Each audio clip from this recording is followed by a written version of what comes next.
कुछ चीज़ें समझ में नहीं आती कि ये जो सारे स्ट्रक्चर बने हैं, ये जो सारे स्ट्रक्चर बने जी देख जी। रहे हैं ना, ये किस पर्पज़ के लिए बनाए हुए थे उस टाइम पे।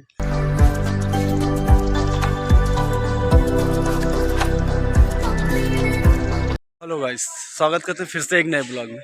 तो आपको बता दें कि सुबह का 8 बज रहा है और अभी हम जा रहे हैं सरावस्ती। 2-3 ब्लॉग तो आएगा और अभी हम जा रहे हैं सरावस्ती। प्रेजेंट टाइम है घर और अभी जस्ट नहा के निकले हैं और बड़ी ठंड लग रही है यार, कभी चालू है।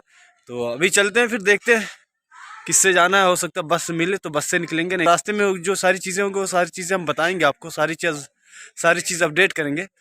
तो गाइस फाइनली हम निकल चुके हैं घर से और अभी कौवापुर स्टेशन पे हैं। कौवापुर स्टेशन से होते हुए निकलेंगे बलरामपुर से सरावस्ती और अभी बस का वेट कर रहे हैं। आपको बता दें कि सरावस्ती में महात्मा बुद्ध के बारे में आज सारी चीज़ें बताएंगे। तो अभी हम थोड़ा सा ब्रीफ में बता दें हल्का सा कि महात्मा बुद्ध कहाँ पैदा हुए थे और किस खानदान में पैदा हुए थे, उनकी माता का नाम क्या था, उनको और उनकी जो छोटी सगी बहन थी माता, उनकी माता की उनका क्या नाम था।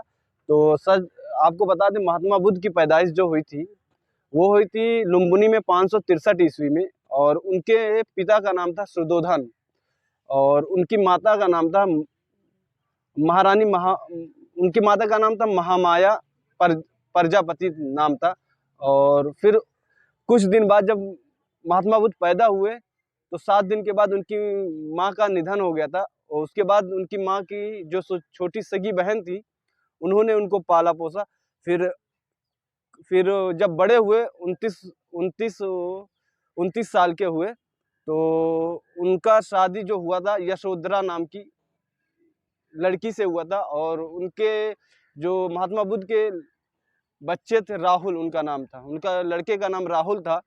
और जब ये सारी चीज़ें हुई तो उसके बाद जब महात्मा बुद्ध के बारे में जब होता है ना अक्सर कुंडली वगैरह निकलवाते हैं ना, तो बहुत सारे साधु संत आए, उनके पिता ने उनके बारे में पूछा कि ये हमारा लड़का आगे चल के क्या बनेगा। तो सबने यही घोषणा किया कि ये लड़का आपका साधु संत बनेगा, बहुत बड़ा महात्मा बनेगा, ये आपका राजपाट त्याग करके छोड़ चला जाएगा आपका घर। तो इसके लिए उनके पिता बहुत परेशान हुए कि हम महाराजा हैं, हम राजा हैं। और फिर उसके बाद जब ये परेशान हुए तो महात्मा बुद्ध के लिए एक बहुत बड़ा सा हवेली बना दिए थे जिसमें दुनिया की सारी चीज़ें मौजूद थी, यानी कि सब चीज़ मौजूद था ताकि इनको एहसास ना हो कि दुनिया के बारे में। और पूरी दुनिया यानी कि जो होता है सारी चीज़ें उनको वो दी गई थी ताकि ये छोड़ के ना जाए। लेकिन जब महात्मा ने ये सारी चीज़ें घोषणा की, बहुत से महात्मा आए, 2-3 बार घोषणा करवाए कि क्या होगा क्या बनेगा, तो बताए फाइनली हम बलरामपुर पहुंच गए हैं और अभी चलते हैं आएंगे और जहां वो अपना वक्त बिताए वो सारी चीज़ें भी बताएंगे कि कौन कहाँ वक्त बिताया, कैसी थी उस टाइम की दुनिया, ये सारी चीज़ें बताएंगे। फाइनली हम पहुंच गए हैं ऑटो के पास अपने और ये जो ऑटो पीछे देख रहे हैं ना यही से हम जाएंगे सरावस्ती के लिए। 30 रुपया शायद किराया है, 30 या 40 रुपया लेंगे जो।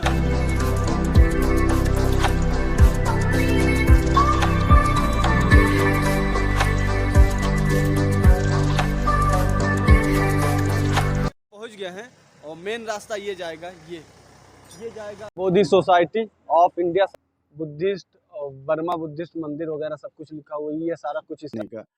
तो ये जब राजा को बताया ये सारी चीज़ें तो राजा शुद्धोधन उनके जो पिता थे वो ये सब चीज़ देख के बहुत मायूस हुए और घबरा गए कि ये क्या हुआ, क्योंकि 12 साल बाद उनके यहाँ एक बेटा पैदा हुआ था। तो जब ये सब हुआ तो फिर उसके बाद साधु संतों ने उनसे कहा एक षड्यंत्र रचने को। षड्यंत्र ये था कि उनको एक महल एकदम खूब बड़ा बनवा दिया जाए, उसमें यानी सर्दी गर्मी बरसात उनको कुछ एहसास ना हो और उस महल में एक भी पत्ता पीला कलर का ना टूटा हुआ ना रहे और कहीं उनको रास्ते में जाएं तो कहीं कोई पत्ता या कोई इंसान ऐसा बुजुर्ग या कोई बीमार इंसान उनको रास्ते में ना दिखे। तो ये सारी चीज़ें हुई। तो उस राज में राजा साहब के एक महोत्सव हुआ करता था, तो उस महोत्सव का उद्घाटन वहाँ के राजकुमार ही किया करते थे। तो सब लोग ये रिक्वेस्ट किया राजा साहब की महोत्सव हो रहा है और इसका उद्घाटन किया जाए, तो राजा साहब राजकुमार को भेजे। तो राजकुमार तो जितने भी साधु संत सारी चीज़ बता दिए थे कि ऐसा ऐसा नहीं होना चाहिए। तो उसके बाद जब राजा साहब ने बोल दिया कि पूरे राज्य में ऐलान कर दिया कि राज्य के अंदर कोई बीमार व्यक्ति, कोई बूढ़ा आदमी रास्ते में दिखाई ना दे, ना तो कोई मृत शैया दिखाई दे। तो ये अचानक एक दिन ऐसा हुआ कि जब जा रहे थे उद्घाटन करने के लिए मेला में, तो रास्ते में उनको एक बीमार आदमी दिखा। तो वो देख के वो अपने सारथी से पूछे ये क्या, तो बोले कि ये बीमार आदमी है। फिर जब वो दूसरी बार गए तो एक बूढ़ा आदमी था, ये झुक के चल रहा था और काफ़ी बीमारी की हालत में था, तो चल नहीं पा रहा था। तो बोले अपने सारथी से, बोले कि ये क्या है। तो सारथी ने बोला कि राजकुमार हमें बताने का हक नहीं, नहीं तो मेरा सर कलम कर दिया जाएगा। तो राजकुमार बोले अगर नहीं बताओगे तो हम तुम्हारा सलम कलम करवा देंगे। तो डर से वो सारथी बताया कि ये जवानी अपना बीता चुका है और बुढ़ापे के उसमें आ गया है। तो राजकुमार बोले कि तो फिर हम भी बूढ़ा हो जाएंगे। तो वो बोले, ये सारथी बोला कि हाँ आप भी बूढ़ा हो जाएंगे, क्योंकि इस संसार में सबको एक जवानी के बाद बुढ़ापा और बुढ़ापे के बाद मृत्यु प्राप्त करना है। तो फिर जब तीसरी बार गए तो वो एक मृत साया देखे, चार लोग उस अपने कंधे पे लेके जा रहे थे। तो राजकुमार बोले कि ये क्या है। तो बोले कि ये इंसान अपना मृत्यु प्राप्त कर चुका है। तो फिर उसके बाद चौथी बार जब गए तो एक एक साधु देखे, तो वो काफ़ी खुश था, काफ़ी यानी दुनिया के मोह माया से वो दूर था। तो जब उसको देखे तो बहुत अंदर से झकझोर कर दिया उनको। तो उसके बाद फिर जब वो देखे राजकुमार, तो वहीं से वो वापस अपने घर चले आए और उसी रात यानी कि वो अपने घर को त्याग करके जंगल की तरफ चले गए। उसके बाद 12 साल के बाद अपनी पत्नी यशोधरा से आके मिले। तो गाइज हम पहुंच गए हैं जैतून विहार, और जैतून विहार ये अंदर है, ये मेन एंट्रेंस गेट है। हमने टिकट ले लिया, 25 रुपये का टिकट है। और अभी चलते हैं, आपको सारी चीज़ें दिखाते हैं। ऑनलाइन पेमेंट की सुविधा शायद यहाँ पे नहीं है, वेबसाइट पे पेमेंट करना होता है। जैतून विहार की हिस्ट्री आपको हम दिखा देंगे, सारी चीज़ें क्यों बनाया गया था, कौन बनवाते, ये सारी चीज़ें हम आपको स्क्रीनशॉट दिखा देंगे। आप चलिए आपको अंदर दिखाते हैं। जैतून विहार पहुँचने के लिए और शहर महल पहुँचने के लिए ये देखिए मेन रोड ये दिया है, यानी कि ये दिया। और यहाँ पे ये है मेन, यहाँ पे पहुँचने का यू आर हियर, यानी हम यहीं पे पहुँचे हैं। और इसका जाने का रास्ता ये शायद है, ये लास्ट वाला, यहाँ से जाएंगे और ये पूरा दिया कि कैसे आपको पहुँचना है जैतून विहार। और इसके बारे में ये लिखा है, ये देख लीजिए। शहर महल स्थित उत्खनित अवशेषों को प्राचीन श्रावस्ती के जैतून विहार के समीकृत, ये सारी चीज़ें लिखा है, देख लीजिए, आप पढ़ लीजिए।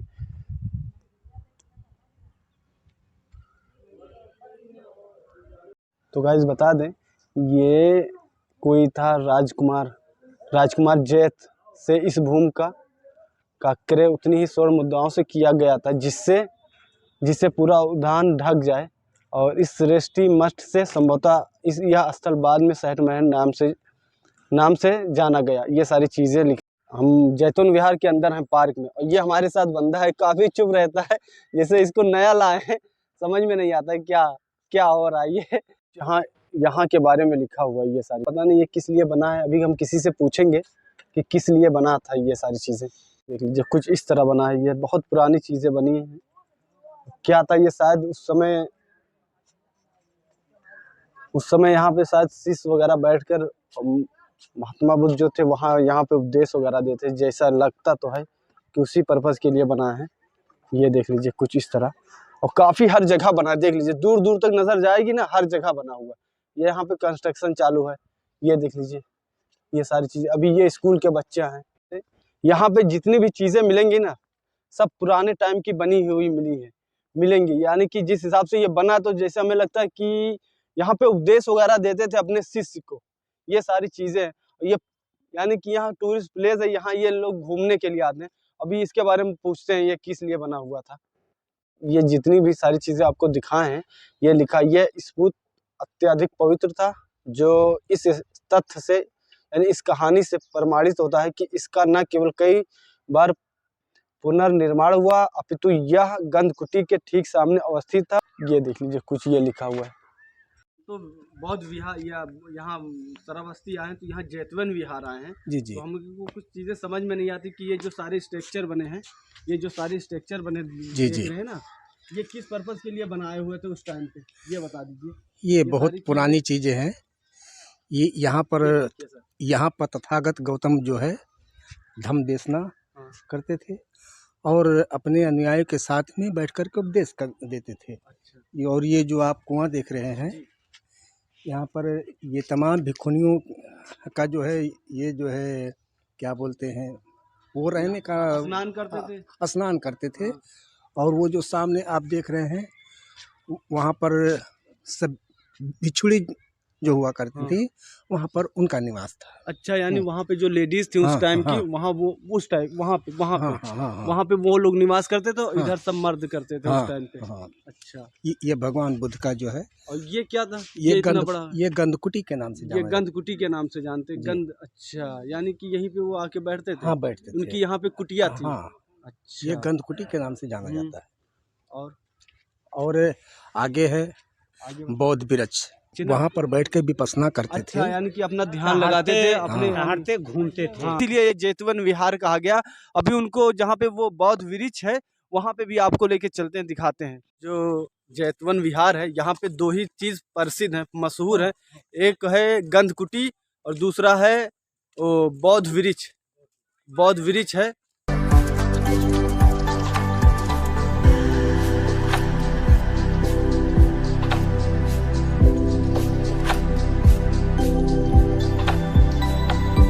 तो गाइस बता दें, अभी जो हमारे पीछे ये चीज़ देख रहे हैं ना, ये बौद्ध वृक्ष है। इसकी कहानी हम आपको बताते हैं। बता दें कि यहाँ पे हम इस समय बौद्ध वृक्ष के नीचे खड़े हैं और ये अंकल हैं, अभी इसकी हिस्ट्री बताएंगे, इसके बौद्ध वृक्ष के बारे में।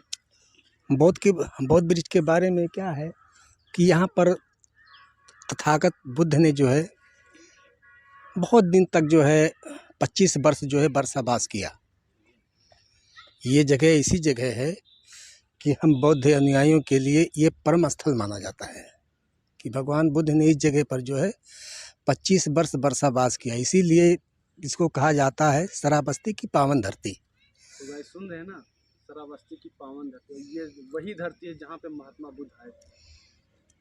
और यहाँ पर ये खासियत है, ये जो साहब आप वो दिख रहे हैं, ये जो बौद्ध वृक्ष है, ये भगवान बुद्ध के समय का चीज़ है।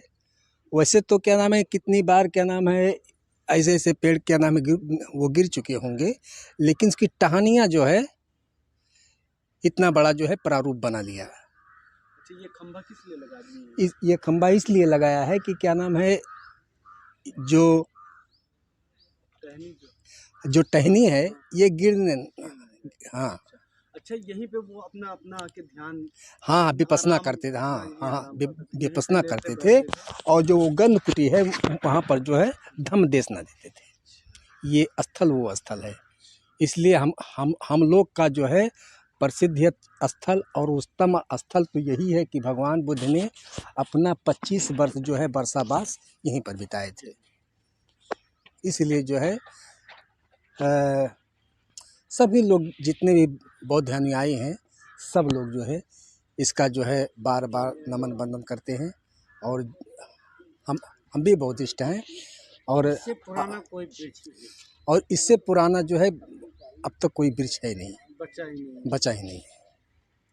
हाँ, एक और इतिहास है इसका, मध्य प्रदेश में है कि इसकी टहनी जो है मध्य प्रदेश में है, और उस टहनी का सुरक्षा व्यवस्था जो है केंद्र सरकार कर रही है। अब वो जगह नाम याद नहीं है कि कौन सी जगह है, हालांकि यहीं की टहनी है जो है, वहाँ पर लोग ले जा कर के लगाए। भगवान बुद्ध जो है यहाँ पर 25 वर्ष जो है बरसाबास जरूर किया। हाँ, लेकिन इनका उपदेश सुनने के लिए जो है इस वक्त भगवान बुद्ध ने जो है अपना ये यहाँ पर गंधकुटी में उपदेश दे रहे थे। और ये जो आप अभी बौद्ध वृक्ष देखे हैं, वहाँ पर भगवान बुद्ध विपश्यना में ध्यान मग्न थे। और आधी रात के समय में एक देवता आया और कहा कि हे भगवान, दुनिया में जो है हर मानव प्राणी दुख से घिरा हुआ है। हाँ, और आदमी का सबसे बड़ा दुख क्या है? भगवान बुद्ध ने कहा सबसे बड़ा दुख तो दुनिया में यही है कि जन्म लेना। जात जरा मरण महापरमुच श्याम इमना पुण्यम कमेन मामे बाल समागमो संसमागमो होतियाओ निब्बान पत्तिया। भगवान बुद्ध ने कहा हम्म, कि सबसे बड़ा दुख तो जन्म है, जात, हम्म, कि मानव का जन्म जो है ही दुख है। हम्म, और इसकी मुक्ति पाने के लिए जो है हम्म, शरण तो किसी का लेना पड़ेगा, हम्म, चाहे हिंदू हो, चाहे मुसलमान हो, चाहे बौद्ध हो, चाहे सिख हो, चाहे ईसाई हो। हम्म, लेकिन जो अपने अपने मजहब का तौर तरीका अलग होता है। हम्म, भगवान बुद्ध ने अपने हिसाब से, हम्म, अपने समझ से जो है समस्त संसार का जो है कल्याणमय बातें सुनाया हम्म, और सबका कल्याण किया कि हे मानो, अगर इस रास्ते पर चलते हो तो तुम्हारी भलाई है हम्म, और ये रास्ता तुम्हारे लिए गलत है। हम्म, लेकिन आदमी जानता है कि मैं गलत कर रहा हूँ, फिर भी जान करके जो अनजान होता है। एक दिन जानता है कि मैं मरूंगा जरूर, मारूंगा जरूर, सही है। ठीक है। ये भी जानता है कि आदमी जन्म लेता है तो इस धरती पर जिसने जन्म लिया उसका अंत जरूर निश्चय है। ये कोई काट नहीं सकता है, किसी भगवान की बस की बात नहीं है। भगवान बुद्ध ने कहा कि मैं मार्गदाता हूँ, मोक्षदाता नहीं। मैं तुम्हें मार्ग दिखाने वाला हूँ, मार्ग दिखाता हूँ, तुम मार्ग बताता हूँ, मार्ग मार्ग बताता हूँ। दिखाता हूँ। हाँ, सही रास्ता बताता हूँ कि बताता आप इस रास्ते पे आ जाओ, हाँ, भटको ना। देखिए दुनिया में भगवान बुद्ध ने कहा दुनिया में दो ही छोर है, एक अति अमीरी, एक अति गरीबी। ना इसमें अमीरी में क्या है कि अगर आदमी के पास में ज़्यादा धन हो जाता है तो भी टेंशन, और ज़्यादा दरिद्र हो जाता है, यानी कि हफ्ता हफ्ता भर खाने का नसीब नहीं होता है।